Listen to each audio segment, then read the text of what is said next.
25 years ago, when I first started hiring, I stopped asking candidates for their skills. I started putting hurdles in front of them.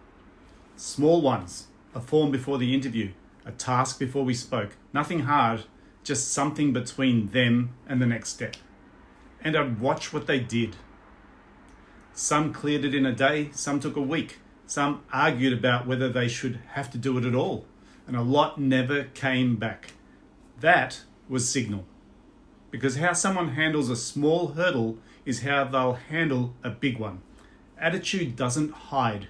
It just needs a surface to show up on. The mistake most founders make in recruiting is measuring skill. Skill is easy to measure, attitude is harder. Attitude has to be watched, not asked. So most recruitment defaults to what it can measure and misses what actually matters. Hurdles solve that. They don't ask about attitude, they give it somewhere to reveal itself.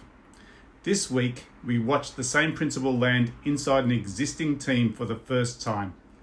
A founder we work with, Alan, has been sitting on the same question every founder eventually asks. Who on my team is ready to actually lead? Not do more, not work harder, but own outcomes he currently owns. Instead of asking around or making a gut call, he sent his team a 10-question quiz. A link, a deadline, and a small hurdle. 10 people got it, 6 responded, 4 scored 8 out of 10, ready to lead, no ambiguity, 2 scored lower, not yet. 4 didn't respond at all.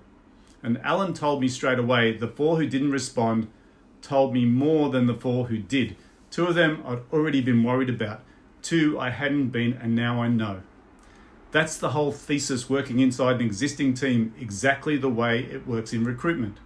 The quiz wasn't a test of leadership readiness, it was a hurdle, and the hurdle didn't measure skill, it surfaced attitude, which is why the 4 who didn't respond matter more than the 4 who did.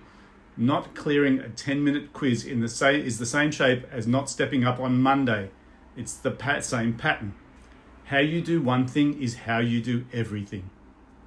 And most founders never see this operating in their own team because they never structure the invitation. They ask over coffee. They ask in moments when saying no is awkward and social pressure fills in for actual interests. So they get soft yeses from people who never intended to step up, and they miss the loud no from the people who should have been showing them all along. Here's what I want any founder watching this to take away. If you're building a leadership bench, stop measuring skill. Skill is the resume version of a person. Attitude is the actual person, and you can't ask for attitude. You have to structure a moment where it either shows up or it doesn't. A quiz with a deadline, a form before a meeting, any small hurdle where the response, not the answer, is the data. The founder who installs this stops trying to convince their team, and they stop trying to develop the disengaged. They just show the door, and the team sorts itself. What's still open? Alan's considering a future leaders pilot with the 4 who did respond.